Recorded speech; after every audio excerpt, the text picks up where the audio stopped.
For so long, men have found it difficult to open up and share their personal experiences of mental health issues. And yet, just the simple action of connecting with others can make a real difference.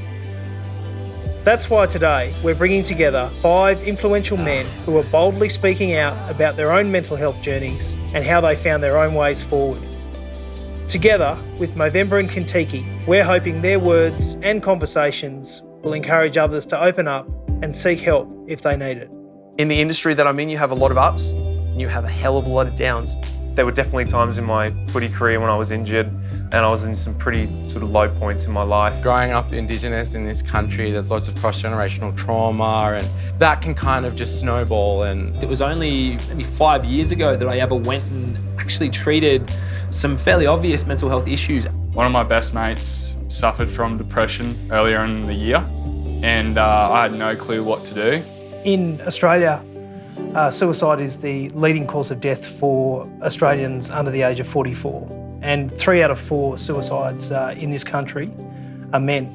Movember, as a men's health charity, is well resourced and well positioned to look at trying to make a positive impact on mental health and suicide prevention in Australia.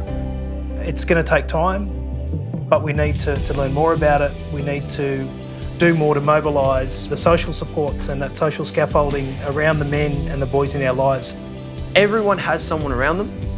Everyone has someone to talk to. No one is going through anything alone. And even if what you're going through is not the same as someone else, I guarantee you someone else wants to get you out of that rut. And that's the beautiful thing about Movember, is because it's putting that out there to say there is someone. So we're all here for each other, and that's the cool thing about this. How important for you guys have mates and family been in getting you through the challenging times that you've faced? my sister and brother-in-law literally just slept on my floor for like a week because my counsellor was like, he's not gonna, like he needs to be watched. I look back on that now and my sister has a daughter. Them sleeping on my floor like kept me here to see my niece. It's just, I genuinely don't know whether I would A, be here or B, be here in this capacity, functioning in the way that I do. Like, the people in my life are everything. My last 2 years in footy didn't go exactly as I planned. You always want to sort of finish on a high. I had a back injury that set in at the end of 2016. And then 2018, my hopes was to finish off my career good. Got through halfway through the year and I realised that I'm not going to play again. And it was the hardest, I think, mental time I've had in footy. I wouldn't have lasted 3 weeks without the support of the guys at the club there. Dylan, you shared part of your journey in supporting a mate this morning. Do you want to talk about that a little bit? Yeah, sure thing. So yeah, my mate would catch up every day sort of at the start of the year because we both didn't have a job or anything, fresh out of school. And there was 2 days where I didn't see him and I got a little bit worried. I had no clue, like I didn't think it was mental health or anything like that, like just didn't know what was wrong with him.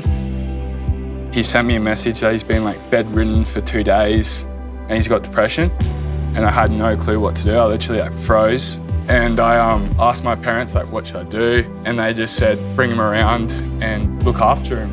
And then for the next 30 days we like made a pack that would run like 5K every morning. Yeah, he's in a good headspace now, so I think it's just like simply moving the body. But has he sort of played back to you how your support has helped him?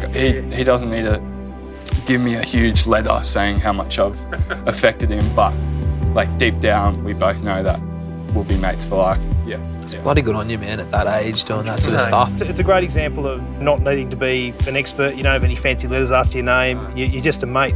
We should all be talking more. There's no doubt about it. It's often said that the things that keep us up at night aren't as bad once we've shared them with someone. You know, how many group chats are you in as a bloke? You're in that many. It's not hard to flick a text every now and again and go, hey boys, just what's everyone doing for their mental health this week? Sometimes all you need to do is talk, and having a mate there or mates that are there for you to do that with is a huge help. Just being there and listening and holding that space for each other where we can actually have the conversation, that is so therapeutic and it's been so beneficial to myself and I know for the other boys as well. You're thinking about 2020 vision and thinking about your own experiences. If you can look back on some of the times where you were having challenges. Is there any different advice you would have given yourself about how you navigated those kind of uncharted waters? Everything I've been through has shaped me into the person I am now. And it's interesting, when you make a decision for yourself for the better, the one thought that I've always had is, man, I wish I'd just taken that leap a long time ago. Advice I would have said was just be present. All we have is here and now. Surrender to that moment or that experience instead of trying to fight it. The good days won't last forever, but neither will the bad days. Exactly. And it's the good days that get you through those bad days. And because the good days are so fucking good. Do you know what I mean? Like, life is so precious. Like, there is so much to stay here for.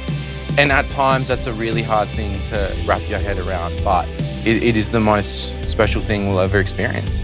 You don't have to face your problems alone. If you're feeling out of sorts, go and see your GP. Find what fills your cup.